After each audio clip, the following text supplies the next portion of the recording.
Kalyani GNM হাসপাতালের নতুন অধ্যক্ষ মণিদীপ পাল।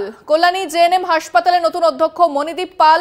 অভিজিৎ মুখার্জির অপসারণের পর দায়িত্বে মণিদীপ। নির্ধারিত যোগ্যতা না থাকাতেই অপসারিত মণিদীপ। দায়িত্ব নিয়ে জানালেন নতুন অধ্যক্ষ মণিদীপ পাল।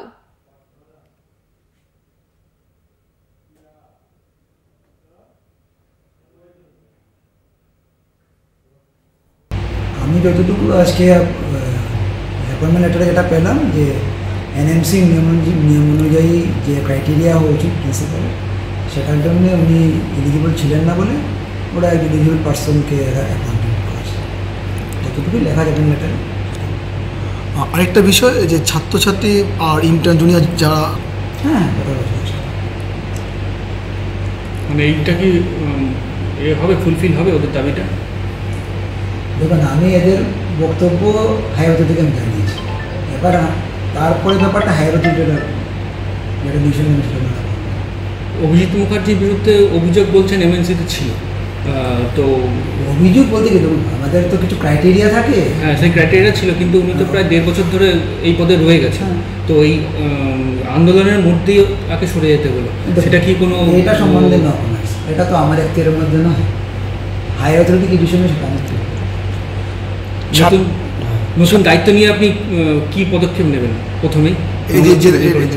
না, আমার পদক্ষেপ হচ্ছে এরা তো সবাই আমার সন্তান, এরা তো আমার ছেলে মেয়েরা, তো সুতরাং তাদের যাতে উন্নতি হয়, ভালো হয় সেটা করা, সমস্ত ফ্যাকাল্টিদের উন্নতি সেটা করা। আফটার অল এই কলেজটার একটা এই চতুর্দিকের মধ্যে একটা নাম করা, কোনো এক সময় 500 বেড বলে মানে সবাই একদম, মানে আমি তখন বাইরে যাই তখন অবধি মানে পশ্চিমবঙ্গ ছেড়ে দিই, পশ্চিমবঙ্গের বাইরেও 500 বেডের নাম আছে। 500 বেড নামটা রয়েছে। হ্যাঁ, বাইরে থেকে লোকরা আসতেন, এসে জাস্ট এখানে হাউসটাসি করতে আসতেন, এত নাম ছিল। তো আমাদের সেই নামই হাসপাতাল কয়েক বছর কি সেই নামটা কমে গেছিলো বলে মনে হয়? সেটা আমি এক্ষুনি কোনো কমেন্ট করবো না, কিন্তু আমার যতটুকু মনে হয় যে এই হাসপাতালের তাকে মানে এই কলেজটা একটা সেন্টার অফ এক্সেলেন্স করাই আমাদের হয়তো সবারই দায়িত্ব এবং সবারই সেভাবে এগিয়ে আসা উচিত। স্যার, একটা বিষয় কি জরুরি বিভাগে যোগদানের আবেদন জানিয়েছেন, কথা বলেছেন? না দেখুন, ব্যাপারটাতে এই জায়গাটাতে আপনি যেটা কথাটা বলছেন ডেলিভারের ব্যাপারটা, আগে যদি ওদের দাবি ওরা মানা হয় তাহলে ওরাও তো করবে। ওরা তো গতকাল অবধিও করছিল, এমন তো যে করেনি, করেছে, ঠিক আছে। ওরা কোনো কারণে একটু অসন্তুষ্ট হয়েছে, ওদের দাবিগুলো শুনলে পরে ওরা আবার জয়েন, ওরা সবাই তো ভালো। সাধারণ মানুষ তো সাফারার হচ্ছে না, পুরো সাফারার বলবো না, কারণ আমরা কিন্তু বন্ধ করিনি।